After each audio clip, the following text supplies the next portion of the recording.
You know what time it is. Jaman. Yeah, man. Welcome to the Cali High podcast. This is your host, Genzo Nico, and I've been a cannabis connoisseur for 50 years.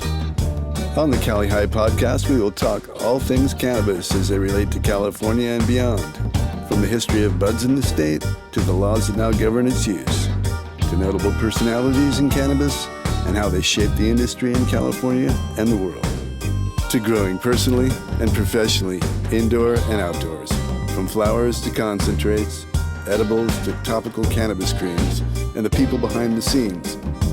Reports from dispensaries, cultivators, medical patients, historical documents, and of course, recreational users.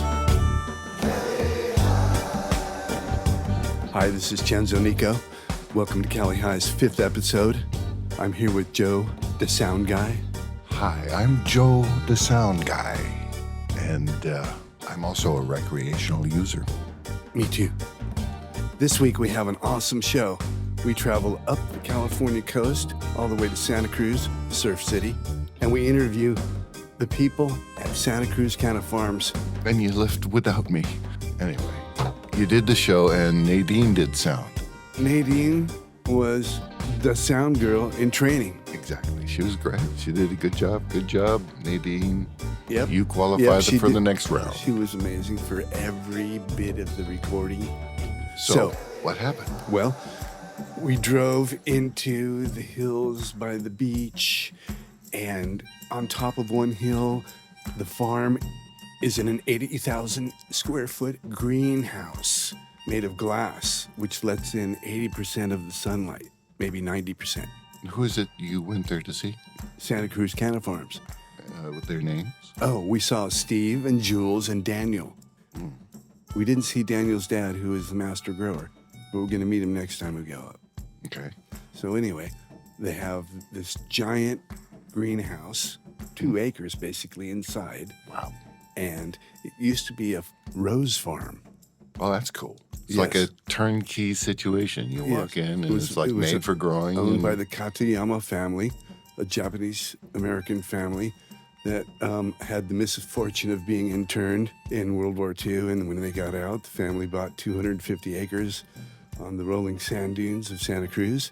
And the people in Santa Cruz Canna Farms have known this family for 35 years, and so they're connected. And finally, when 2016 came around and weed became legal in Santa Cruz, they were allowed to inhabit the 80,000 square foot greenhouse, because by then NAFTA had made growing roses basically not a profitable thing. But this is a bud industry, isn't it? Right. It's about the funny buds. thing is the infrastructure for the roses fits the cannabis industry perfectly. Yeah. As we'll find out, there's a they're down by the sea, so there's fog that rolls in, and they have this infrastructure that sends steam into the greenhouse. It's cool. And it sucks up the rest of the moisture, and then it goes up to the ceiling, and automatically the ceiling opens up and lets all the moisture out. And We're going to hear about it, right? Yeah, I'm sorry. It's coming I didn't up. mean to go into it, but it Spoiler was so alert. amazing. But no, you're Yeah. right. You know, cannabis is a lot like growing roses, because I gave my girlfriend some cannabis for Valentine's Day instead of roses, and So, wow. well, in this case, it's cool. we switched to cannabis from roses. It works. It segues like this one. Or from roses to cannabis. Yeah. So this is a segue. Who are you talking to? So we're going to talk to Steve, the head of the business end, I believe. Steve is Jules' father. Mm-hmm. And there's 2 father and son teams that run this business. One that runs the business side, I believe, and one that runs the growing side. So it was Kind of like Sanford and Son. It's like, Louise, oh, this bud's going to kill me. Something like that. no, Father and son, you know. It's like, 2 fathers and sons. yeah, well, that was old. Go ahead. Okay, so anyway, let's hear the show. Good idea. All right. Okay, Cali Farms is here today. Whoa. I know we're not Cali Farms. It's not We're Cali High, but I was so farmed out, and I was at the farm, and I was thinking farm, and I was projecting to maybe myself when I had a farm. I know. I do the same thing. Okay, Cali High at Santa Cruz Canna Farms. Welcome. Thank you very much. This is Jules and Steve. And we're so happy you had us down here. Well, thanks for making the trip and coming up. Yeah. You'll love what you see here. Wow, I can't wait. So you want to kind of speak how we started? Sure, Talk yeah. about It's the a really beginning? interesting history to our grow. I knew that cannabis was going to be on the ballot, Prop 64, and I was really confident it was going to pass. We're on Kitayama Brothers Farms right now. It's 250 acres, 2 million square feet of greenhouse. When we first met them, I met them 32 years ago. These greenhouses were all filled with roses, long stem roses. Wow. They were the largest grower of roses in the country. Back then, there were 73 rose growers in the Pajaro Valley. That's this valley that's in here. Today, there's none. The NAFTA deal that went down put all these rose growers out of business. The Kitayamas were smarter, and they turned to other businesses. They leased out some of the warehouses, some of the greenhouses, some of the product, the grower space around us where they grow organic strawberries now, and they continue to grow cut flowers. Kitayama Brothers was started by 4 brothers who got out of the internment camps after World War II. When they got out, they bought this property. Japanese internment camps? Yeah. And they bought this property here, the 250 acres. It was amazing. I met them 32 years ago, and how I met them was pretty interesting too. I met my wife in college in 1976. My wife's roommate was a woman named Karen Johnson. Karen Johnson and my wife Vicky became really good friends. They were bartenders together. Karen lived with us after she got out of school for a while. Our wives were at first kids' births, but Karen Johnson married Robert Kitayama. Oh, wow. That was my connection to the Kitayama family. Coming here and walking into a greenhouse, you know that rush when you put your face in a bag of weed, Oh, yeah. right? The same thing happens when you walk into a greenhouse that's full of long stem roses. You just get this rush that goes through your body from the smell, the fragrance, from the right? terpenes and the flowers. It was amazing. I'd always been bugging the family, let me just grow one plant in the corner of one of the greenhouses. And it was like, no, these guys are the family's really conservative. It's illegal. We can't do that. Right. So I approached them and I said, let us take a greenhouse and it's going to be on the ballot. It's going to be legal. And they said, that sounds interesting. That was 2017 or no? 2016. 16. Yeah. Yeah. It was on the ballot in November 16. Uh-huh. Oh, that's right. Yeah. So I have another friend that I met originally. I met him 26 years ago. Yeah, about. A couple months after we met, I learned that he was one of the original growers of cannabis in the Santa Cruz Mountains. Oh, wow. And he was a master breeder. So this light bulb went off. I knew Prop 16 was going to be on the ballot. 64. 64, sorry. Yeah. Prop 64 is going to be on the ballot. And I approached both parties. We are all business people. Let's put this together and make it work. We started the company on the principle of only growing ultra premium cannabis. We like to we get compared a lot to like a winery, right? Absolutely. Or a high-end winery. There's plenty of people making wines down at that low end in the bottom. We don't want to be there. That's a crowded plenty space. Plenty of people growing, low-grade weed too. Yeah. Yeah. So we want to be at the top. My experience was in sales and marketing and how to introduce brands. So we put Santa Cruz Canna Farms together. What we're constantly getting now is that we are probably people tell us we're in the top 5% of all greenhouse grows. Oh, wow. Yeah, it's pretty amazing. And, we can talk about it, but the proof is in the product and also seeing in the greenhouse and seeing what we're doing. Yeah, Yeah. but not a This greenhouse. is really different. So it's all sun grown. The only lights we use are little LED bulbs to keep the plants from, in veg. Yeah. And then we light dep them, put them in light dep when it's, How many big crops enough. a year do you get? We're harvesting between, it's seasonally adjusted, between 100 and 300 pounds of A flower every 2.5 weeks, right? Slows down a little bit in the winter, Right. just because stuff veggies Wow. year round, and Well, we're at the whim of that the is sun freaking growing amazing. year round. Yeah. So you're growing year round. Yep, year round. Yes. Yeah, and we end up freezing a lot more of our material in the winter for extracts, just because we only want AAA ending up in our jars for our customers. Right. Nothing in our jars will get to a customer if it doesn't meet our quality, quality inspections and our level of what we expect out of our flower. There's tons of these giant cannabis companies out there that got millions of dollars of investment money and just spent it on the silliest things. We're a small family-run business. We have to be careful about Everything. every dollar Yeah. we spend. It all has to go to either enhancing the buyer's experience or just making our foundation stronger in what we're doing. We are true craft cannabis growers. Now, it's really easy to say, but the proof is in our product. We're a small little company, and we've got a brand that a lot of people know now. A lot of people are buying our product. We don't just mass produce this stuff to sell as much flower as we can. We do relatively small batches.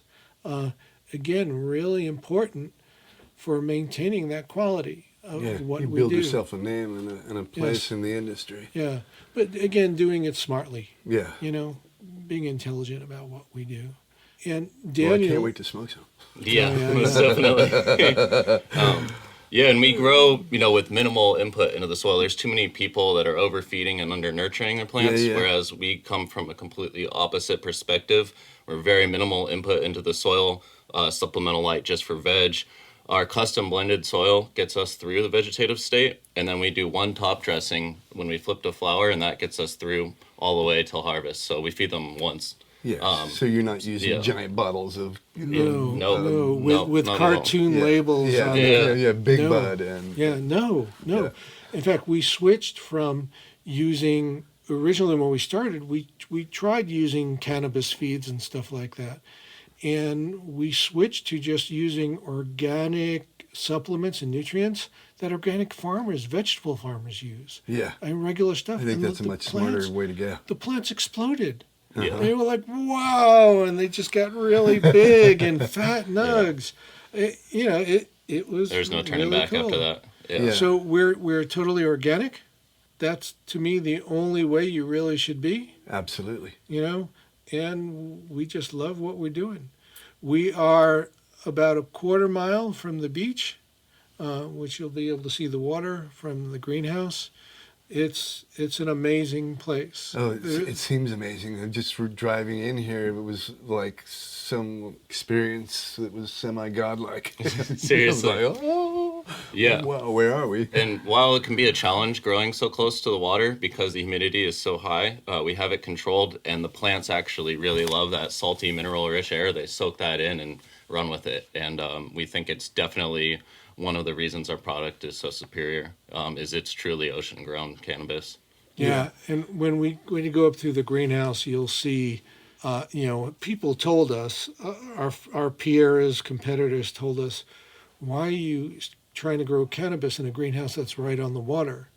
It's going to be just full of fog, and your plants are just going to mold.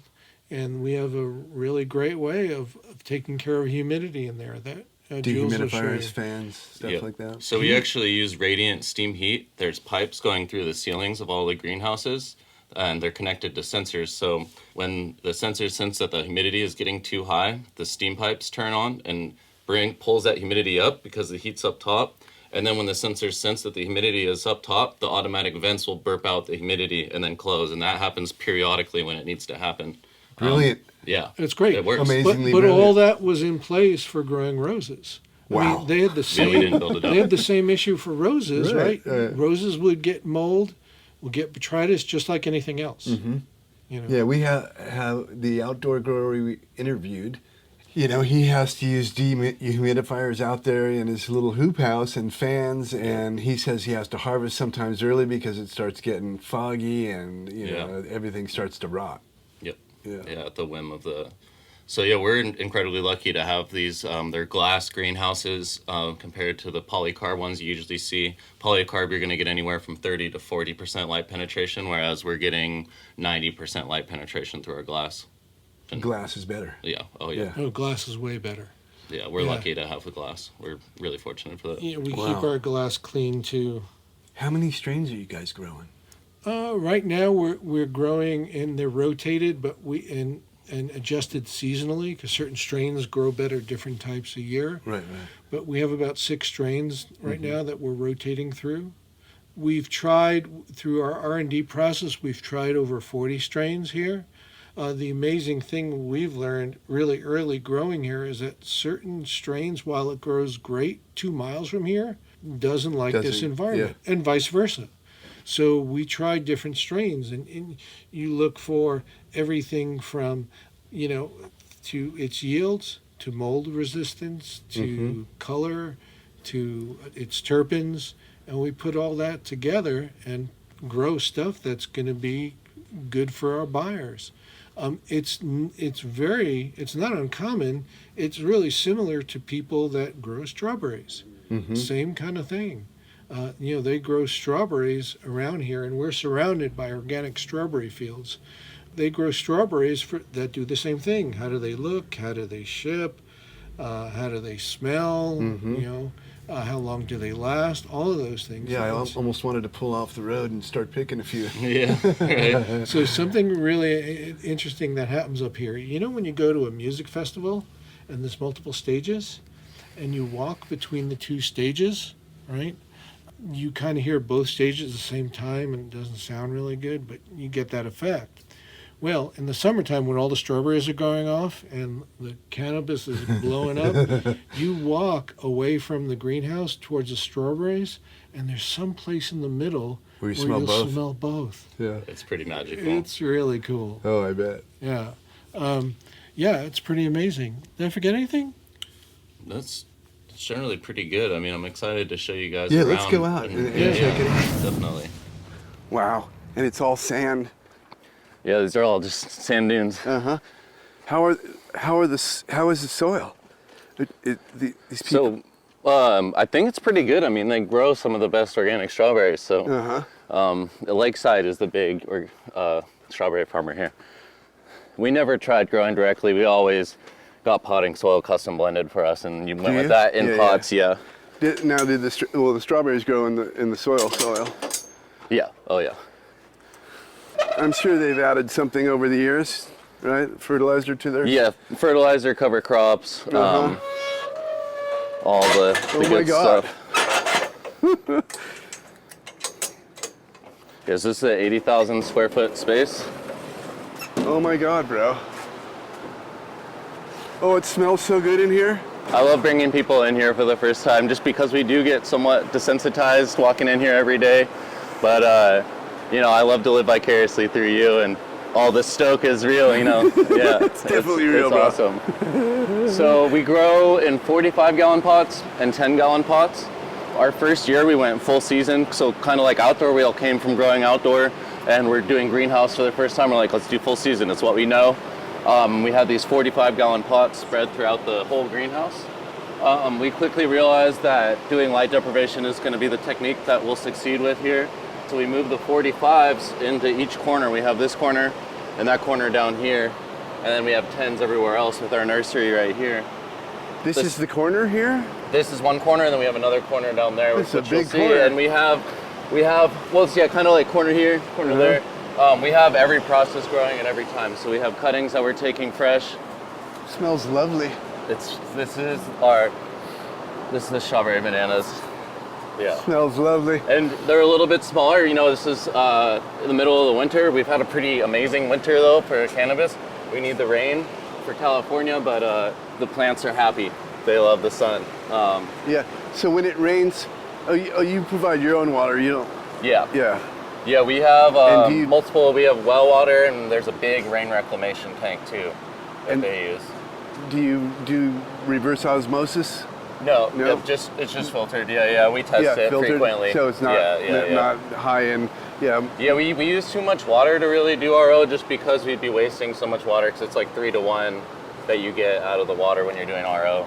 well, if the wells aren't polluted, Exactly. you know, Exactly. no need. And now you know that we're testing parts per billion as we Parts have to per be billion, testing yeah. the water Not million, but constantly. billion. Yeah. And it's crazy just because when scientists talk about, say, you know, anything they might test for, they talk about it in parts per million. When they test food, they talk about it in parts per million. But cannabis has a higher standard, and it might be a little bit harder, but we make it happen. Probably one of the strictest testing and 100%. purity regulations of any crop. And so you'll see we grow all of in our nursery. These are for our production. We don't grow for other growers, though that's something we're planning on. But keeping it all within our supply chain, the plants don't get moved around too much. They don't get stressed. The only time we move them is from these tables over to the 10 gallons or the 45s. And then that's their final resting place. So it was, you know, it's been incredibly advantageous to just keep a control over everything. You know, our cuts, our mothers, teens, and then, you know, complete control of our flowers. Wow. And what do you have inside these plastic things? We had a dry shed. We set up an auxiliary dry shed, and we lined it with crates with this to insulate it. And then just papered kind of. yeah, it was just for insulation. And then How cool. those ended up getting put here for our tables. Are these mothers? Yeah, so these are our mothers. Some of them are slightly neglected. Let's get a picture of maybe those ones. Yeah. Let's see, or yeah, one of these. They're just, we went through a big R&D phase, and so we're weaning out the ones that weren't working for us. That's cool. Yeah. You come check out the little babies over here. This is the cloning station. Into the cloning station. Here we go. Wow. This is where all the clones live. They'll be in here for about 2 weeks. We transplant them into the 4x4s, and they'll be there for about 2 more weeks. And then we do about a 4-week veg and an 8-week flower. 4-week veg and an 8-week flower. Yeah. Yeah. It depends. I mean, so in the summer, stuff just wants to explode. Like we get up to 6 inches of growth a day sometimes. In the winter, maybe 6 inches in a week, maybe.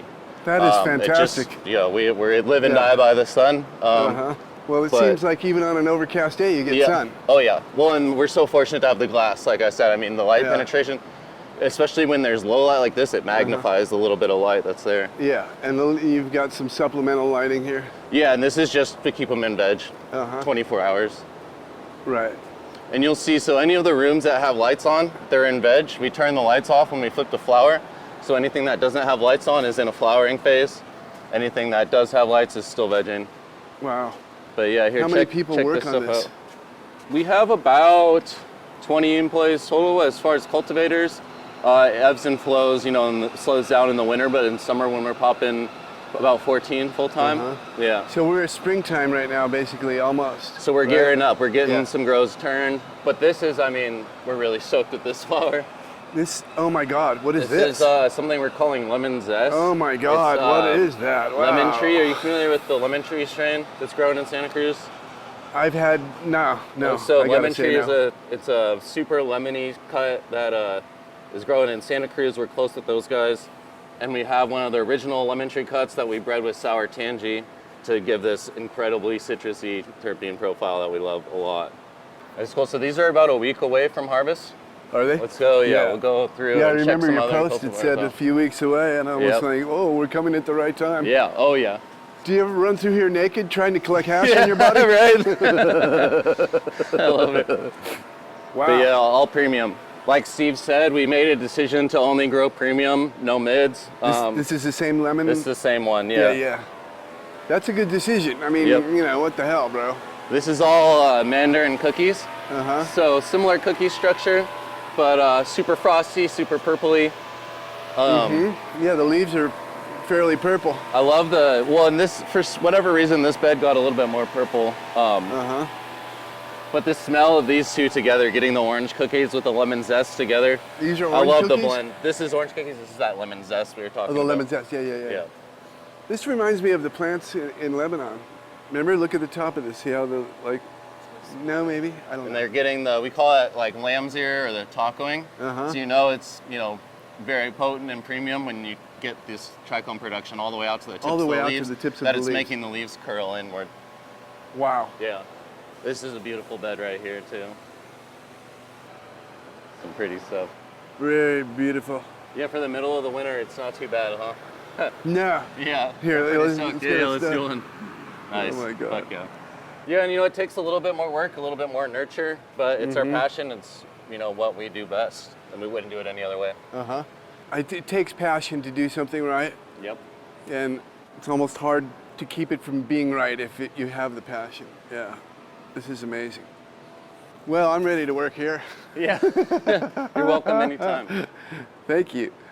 What are I noticed that slightly sometimes the clones have like a smaller number of digits on the leaves, but Yeah, I you've know. got 7 on these, Yeah, right? no, it changes with the strain too.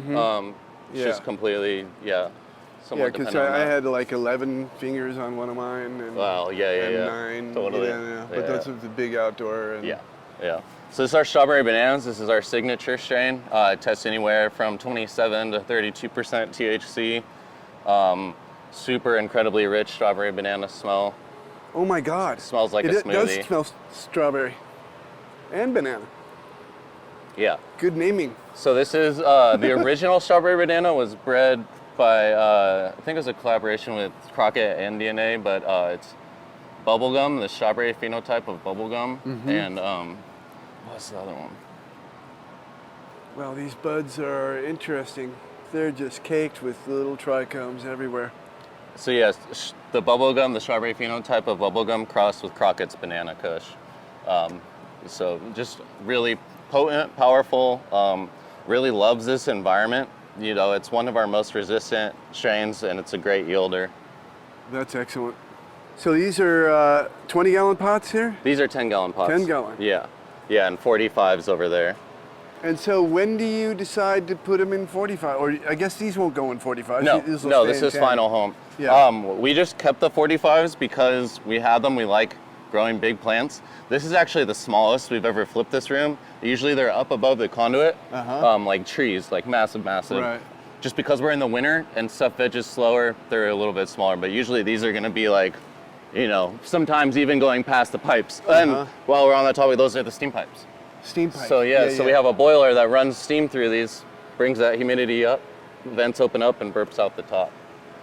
It's pretty Brilliant. special. It's so I've never when even we heard of that. started, So when it's me and a foggy, couple it'll get other rid of the guys. fog. Oh yeah. No, well we love it. It's actually one of our advantages. We think even though it's harder, it gives us an edge in quality. We went through with 2 other guys when we started. It took us about 2 weeks. We had the little soft scrubs, red soft scrubs. Went down every inch of this and sanded it all down, about 115 in here before we had all our fans. That was a big job. Trying to get the rust off the, the pipes? Gotta. Yeah. Oh, you're going to have to do that every year probably, huh? Yeah. Not every year, but Yeah. when they're needed. Yeah. So what is your potting soil mix?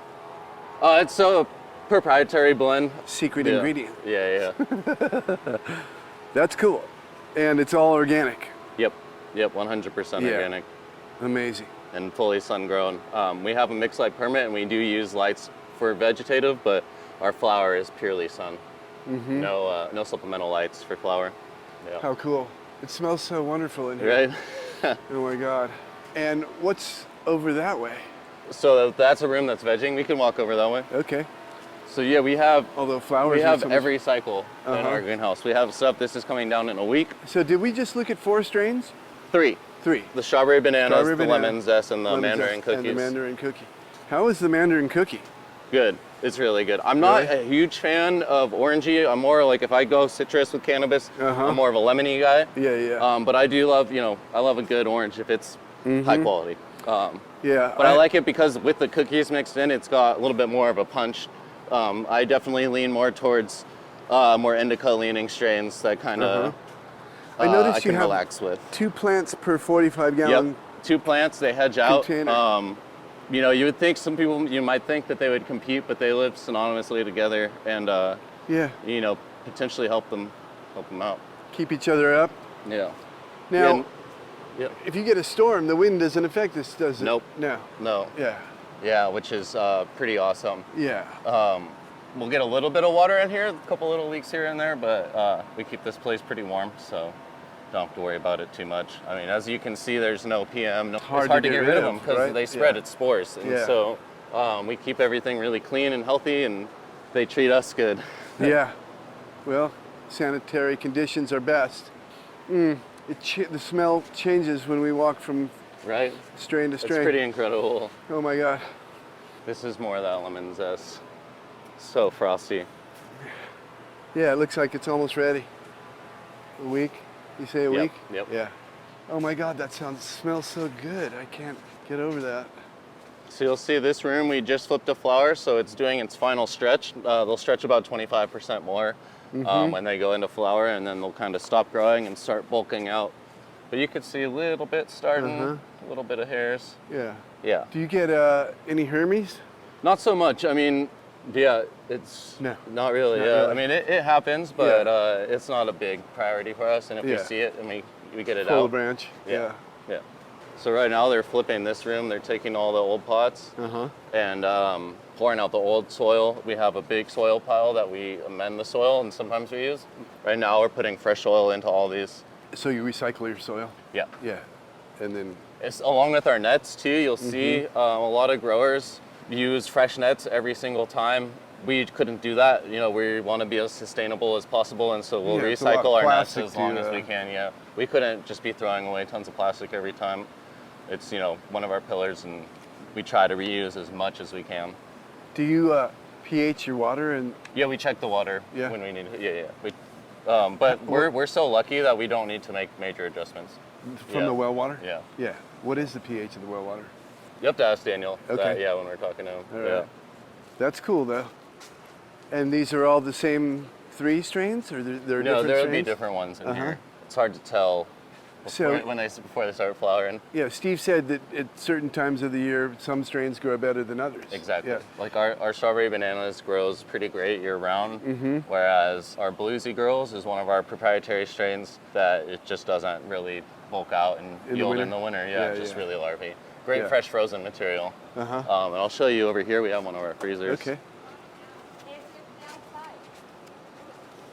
So you'll see even farther along. These were flipped about 2 weeks 2 ago? weeks ago. Yeah, exactly. Watch your step there. The tractor's kind of sharp. So you can see we just planted these about a little less than a week ago.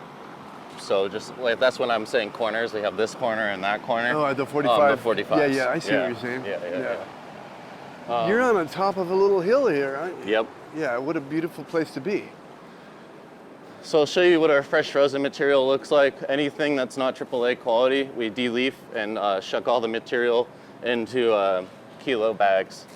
And then that goes to extractors to extract for their own brands, or we extract some for our brand. Do you have a vertical integration in your company? Not yet. No. We, you know, like we said, we're not funded by and backed by big millions. Yeah, yeah. So we have to make moves slow and steady, and it's just how we want to do things. We have our nursery license and this our is fresh cultivation frozen? license. Yep. So you could just press this into live. You can press resin it whatever? or extract it with volatile extraction, yeah, you know, yeah. solvents. We just interviewed these 2 scientists who are working for LA Cannabis, and they use the CO2 extraction Yep. method. Yeah. You see that machine It's pretty crazy to see those big machines. and the grinder, Yep. giant thing. Yeah. I know, well, and it's crazy too. Like I went to MJ BizCon and the hemp manufacturing stuff, those machines, because they're growing massive fields, they're like the size of a building, the machines. Like, For hemp. Yeah, it's crazy, and that's crazy. the CBD yep. stuff. Yeah. So it's kind of funny. We started with this, the door on the right was our first dry shed. Like, that's all we had. We quickly outgrew that and doubled it. So that's where the second part was built on. We actually added then this truck too. All the trimmers would be right here. Trimming away. Yep, but we actually just Something recently I hate. moved to a new spot that we just outgrew all this, and we're in one of the warehouses across the way that we'll go check out. Oh, really? Yeah. Wow. Yeah, I'm telling you, this is amazing. Thank you. Thank you. We've worked really hard on it. We started with 6 cultivators, and it was all trial and error. We did what we knew best, and learned from our mistakes very quickly, and always made moves. What kind of a niche do you think Santa Cruz Canna Farms wants to carve out for itself in the industry? So we've actually been asked that a lot, and there's certain people who have kind of told me that we need to focus on more of a niche, but really our niche is people that maybe spend a little bit more money shopping for organic food. Just someone, great a more cannabis, discerning customer. organic cannabis. Exactly. Yeah. Exactly.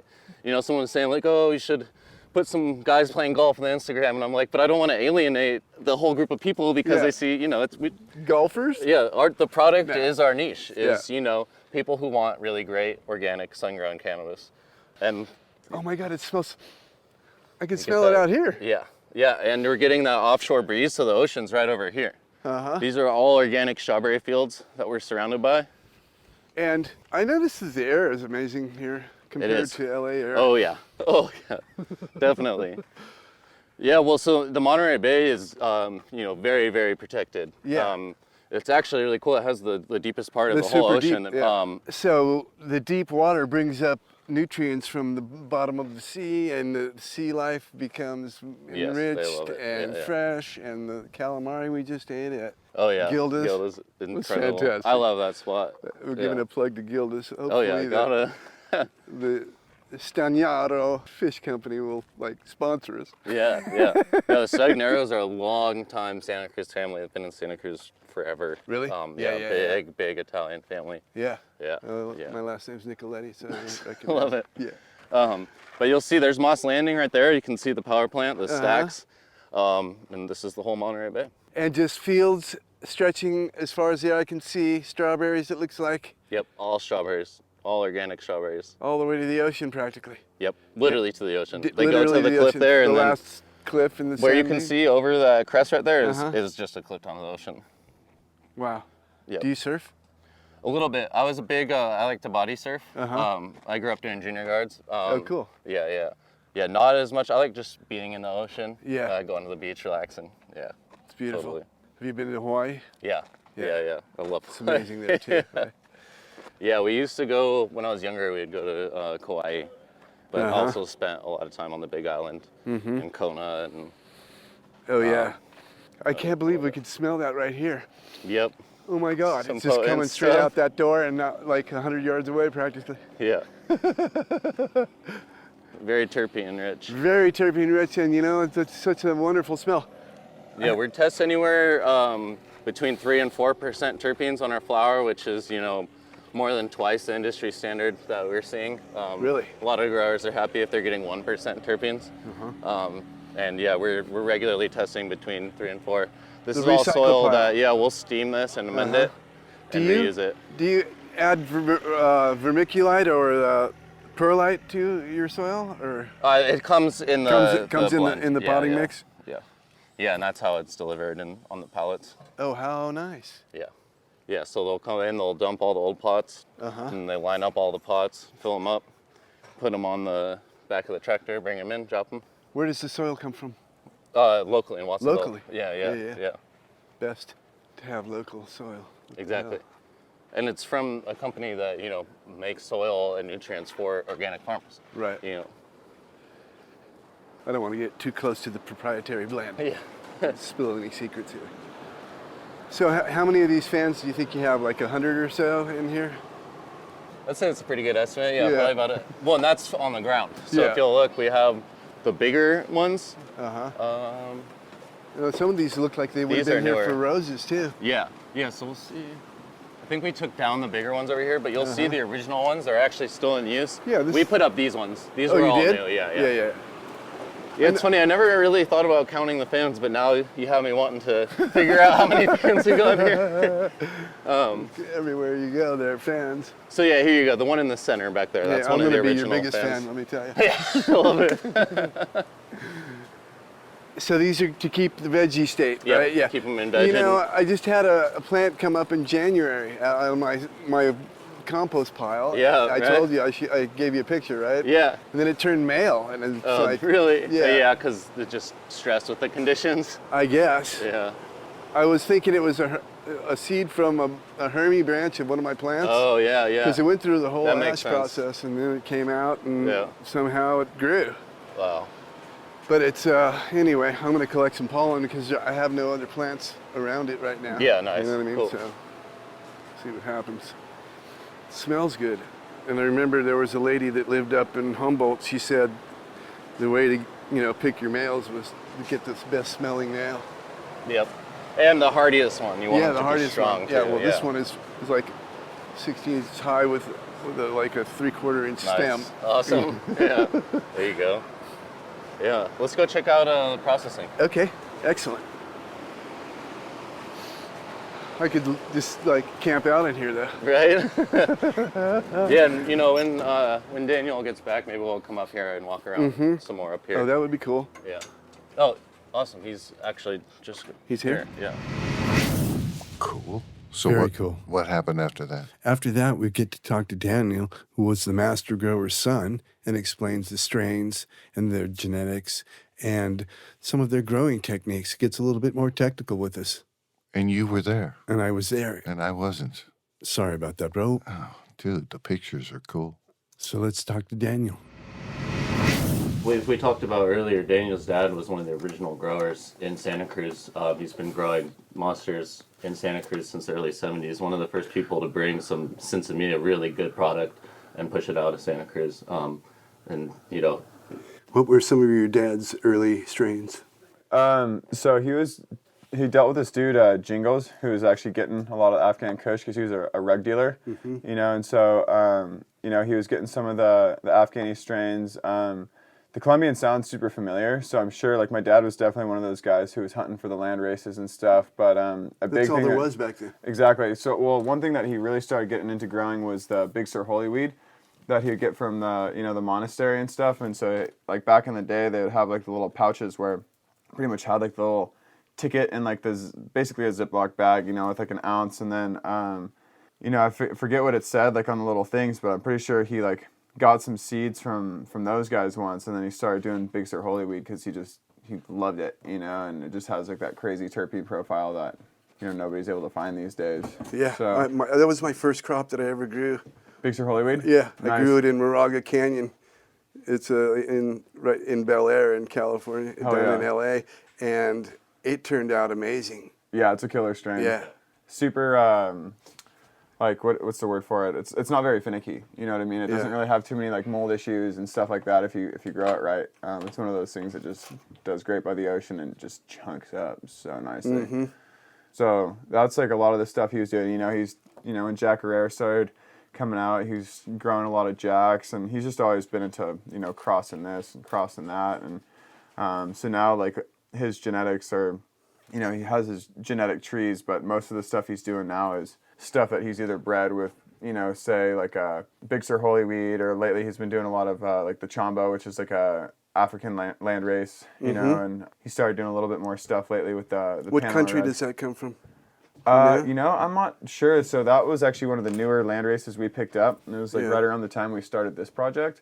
This old guy Johnny, just gave my dad some seeds and some cuts from it, and was like, try this stuff out, and it really kind of added like a different aspect to a lot of his strains. It's just like one of those sativas that just grows super tall, stretches out, and has like a really interesting flavor to it. Such a unique terpene, and then when you cross that with a Chombo with other things, it's just like we get these terpene flavors that are like, whoa, Yeah. like next level. There's one that we're thinking about doing. So we tested it, but I still need to kind of see like its viability and stuff like that. But I believe it was the Chombo with Gelato 45. There might be one other thing that's kind of in that cross, but it literally just smells like grape, like just pure grape, And there was another one that we did. It was Chombo with like my dad's strain. He calls it like Little Big Surp, and it was like this little purple plant that he had crossed with Big Sur Holy Weed and made some genetic, and then he had crossed that with Chamba, and it made this stuff that we were calling it white gummy bear because it smelled just like a Jamba Juice white gummy bear smoothie or something. So Haven't had one of those,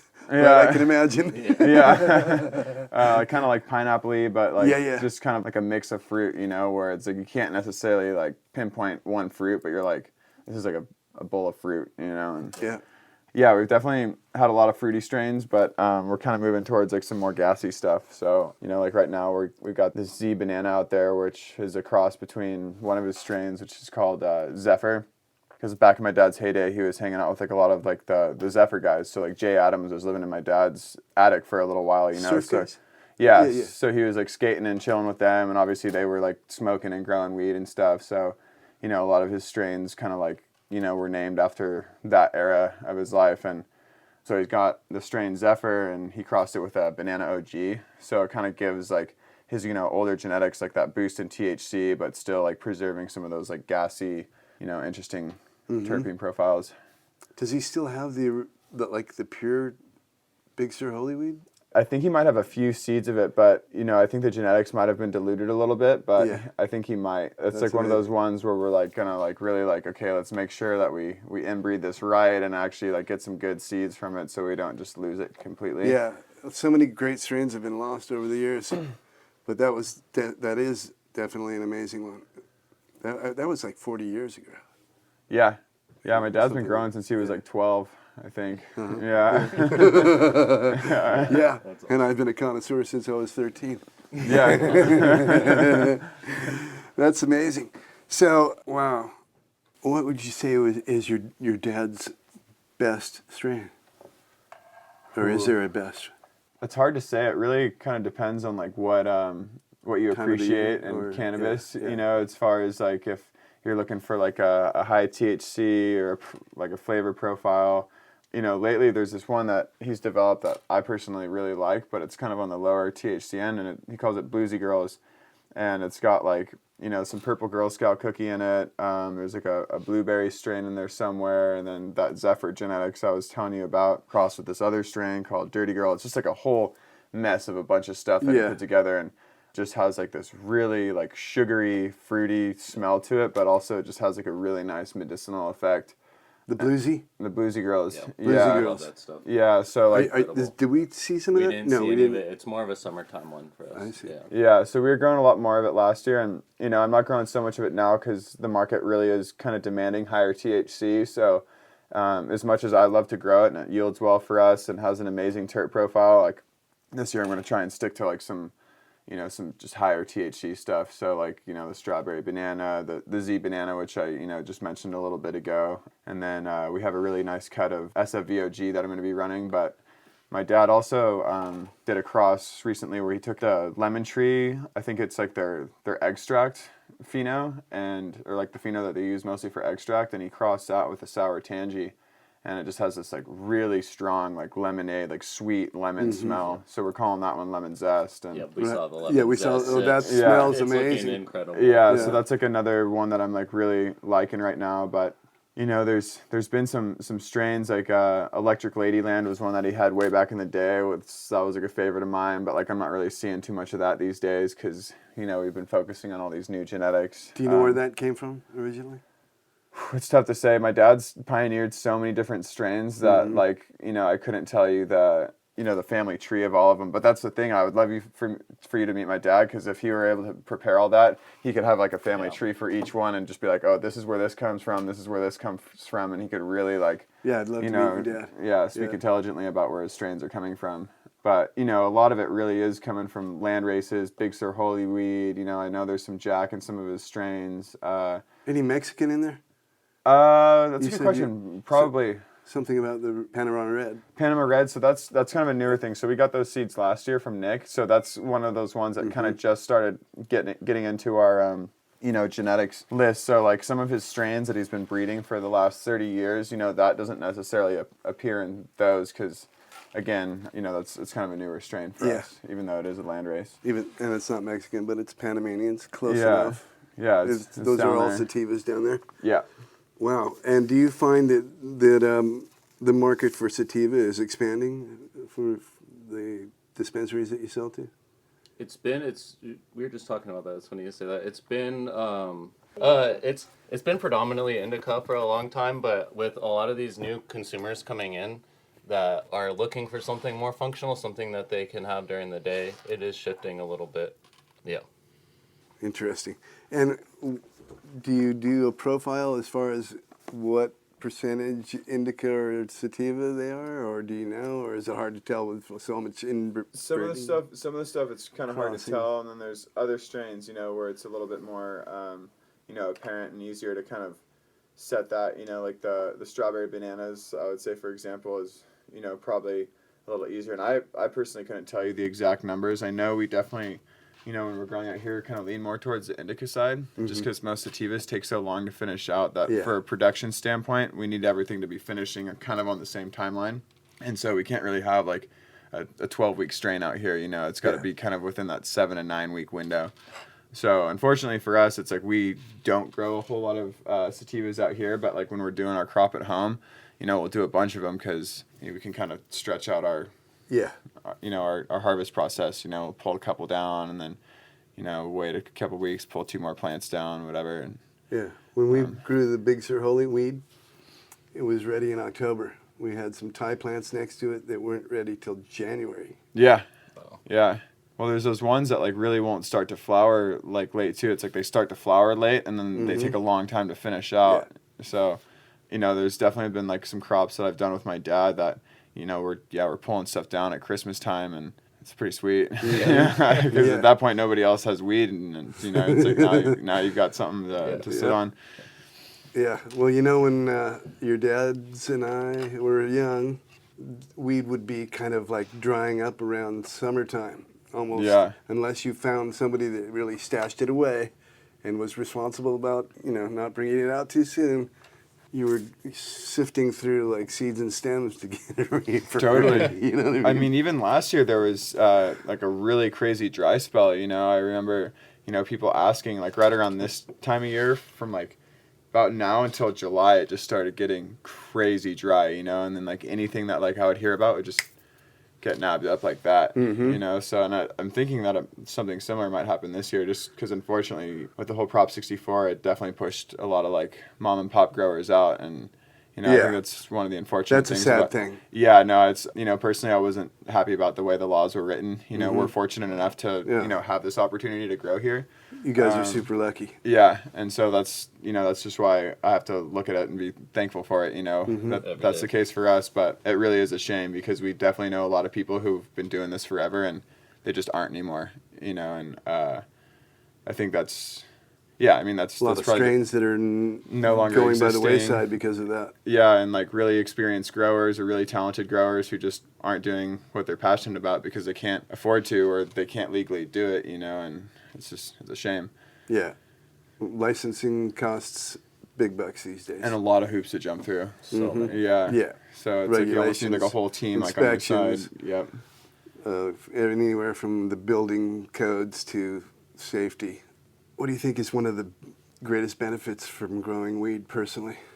I mean, just like the simple fact that, you get to wake up, go work outside all day, work with plants, have like a lower stress job compared to what I imagine a lot of other people would do. It's like we definitely get busy and we're definitely have like crunch time, but for me, I think I'd be more stressed sitting at a desk, so I think for that, it's just being able to connect with nature on a daily basis. Working with plants organically, it's kind of cool because it's like you really get to see like the plants will tell you like what they want, and you can kind of just see it with the growing process, and they've been developing for millions of years, so it's like I think it's kind of cool just if you can figure out a good way to pair soil with the plants, they kind of do the growing themselves.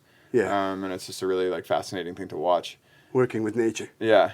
Better than sitting behind a desk for sure. Yeah. Oh yeah, I was going to ask you, just for the hell of it, what is the pH level of the water out of the wells here? So that's actually something we're dealing with on a regular basis. So like, after we get a solid rain and we're pulling like straight rainwater, sometimes we'll be getting a pH of like 6.2. Right. And it's just like this. Perfect. Yeah. Yeah. But then there's other time where we're getting like a lot of 7.5. or like even 8. So fortunately, like since we're using soil, it's a really great buffer for us. We don't have like RO water or anything like that up there, so it definitely does make a really big difference. And there's been times where some of our best crops have been pulled down in the spring because we're still running off of a whole bunch of water that we don't need to treat or anything. It just comes straight through the pipeline at like this really proper pH. But it's interesting because like if we say start taking water from like the Pajaro Valley district, they're recycling water and it could be different on any given day. Yeah. So it's Is definitely it agricultural water or just regular drinking water? Or? I don't think it's suitable for drinking. Yeah. But most of the water out here isn't because it's running through all the nutrients in the soil and stuff. So there's definitely traces of things you wouldn't want to be drinking, as bacteria, stuff like that. But plants do just fine with it. But I think that's going to be an increasing problem for a lot of people, especially like near the coastline where you're getting like the saltwater intrusion and stuff like that, and the groundwater is where we find like good clean water sources to grow this stuff. One issue we've had in the past is having like high levels of salts in the soil, and it's not because we're getting soil that's super salty, it's because there's just already salt in the water that starts to build up over time. Do you guys flush? So we kind of just have like a natural flush because we're not using any sort of salt fertilizers or anything like that. So if we were to find, like high levels of something in our soil, we would say, okay, let's try and get a clean water supply to flush. But, none of our herb has ever really had a problem with like that chard back of the throat. Yeah, exactly. Because it's, the plants are really only you're not uptaking what they using need. fertilizers. Yeah. So, the fertilizers we do use are broken down organically, and we've kind of developed that system where the roots are basically sending off those hormones. This is what we need right now, as opposed to force feeding salts down its throat and being like, you're taking potassium, right now. And we're just, that's just like one thing that's. I tried Big Bud. Oh yeah, I've used that before. And my buds got so big that they weren't even like developed in the middle. They were white. Cabbagey. Yeah. Yeah. And I'm like, what the hell is this? Yeah. We've had that before. Like the first year we grew out here, we actually, had some issues with some of the plants that we moved in because they kind of got stunted a little bit. They did like that weird, like they start to flower and they go back into veg and they go right back into flower. And so you get like these big, just like cabbagey messes that we just pretty much put all towards extract. We're like chopping through it. And it was like you said, it's just like this kind of whitish, fluffy, low resin bud that, is pretty much useless. Yeah, exactly. I made hash out of it, whatever. I tried to actually take that white part out. It was weird looking. Anyway, I'm thinking of not using any non-organic fertilizers myself. That's the way. So we're growing sustainably here, and are you kind of like a green grow? You're not. How do you deal with the ecology? So one thing that we do is we recycle our soil, and the soil, once we're done using it, we've kind of just been saving it in a pile so that we can eventually get like a full nutrient cycling. So we haven't been putting anything into a landfill, and we're kind of getting geared up to where we can be like on a full nutrient cycle, and we're not quite there yet. So eventually, our plan is to take like our compost, which is basically just composting the soil, but putting that into like a positive airflow composter that we can then use as worm food and make our own worm castings. Right now we're buying all of our worm castings locally from this dude Angus, who's basically doing the same thing. And then proprietary secret, folks. Yeah. But no, he's got some great worm castings, but I'd love to be doing it ourselves, saving a lot of money and having still a really high quality product. And we're not using the RO water, which RO water is like really wasteful as far as like the water that's not going into the system. And we don't really like run to where we have like a ton of runoff in our plants, so as far as water is concerned, like we're pretty conservative with it. Since we're outdoors, we're pretty much using sunlight as our source of energy, so our energy costs you're not are using lights. relatively low. It's a much more responsible grow. Yeah, so I would say as far as the ecology standpoint, we're not fully where we want to be, but we're definitely on the greener side, compared to a lot of other farms, especially say an indoor farm. And Since we're also not using salt fertilizers, that's, another big one for us. And again, since we don't have a lot of runoff, we're not leaching a bunch of, excess nutrients into the ground. We use, really, I'm not going to say exactly what we use on our plants, but, as far as, our IPM goes, it's nothing toxic. It's stuff Well, that you still can have to deal with the same tests that any grower would deal with, right? Yeah, and so, the IPM is very minimal, so, low impact on the environment there. We use our trellising too. Yeah. A bunch. Reusing you told us about that out there, we right? talked about that a little bit earlier, but some growers come in, they harvest, they chop all the nets with the cannabis, and then throw new nets up every time, bringing those nets to the dump, every cycle, which we could never live with. Yeah. Yeah, and we get our soil delivered in like these totes instead of plastic bags. So, another way that we're kind of saving materials. Eventually, we're going to be doing CO2, but actually, just today in this magazine right here, they're figuring out ways. And I'm not sure if this is something we would actually be economic for us, but it would be cool, especially because there's a lot of local breweries around here. But basically, a lot of wineries and breweries have excess CO2, and they're capturing it and basically selling it or giving it to farms to where they can then take the CO2 and feed it to their plants. So before the CO2 goes up into our atmosphere, it's like, let's feed some plants with it, let them turn it into oxygen and, get bigger plants and more oxygen and less. But you don't give them CO2 right now? We're not giving them CO2 right now, but that's one of the things that they look really pretty healthy even though. Doing. Yeah. Interesting. Yeah, we just interviewed somebody that these scientists are doing at the extraction lab with CO2, supercritical CO2 extraction. Okay. Have you heard of that? Is that explain that to me? I think I might have, but they I'm not sure. Heat and pressurize the CO2 so it's in between the points of gas and liquid, and then it goes through the buds and it takes out the THC and okay. makes an oil. They were making full spectrum oil. Okay. Yeah, CO2 extraction. That's cool.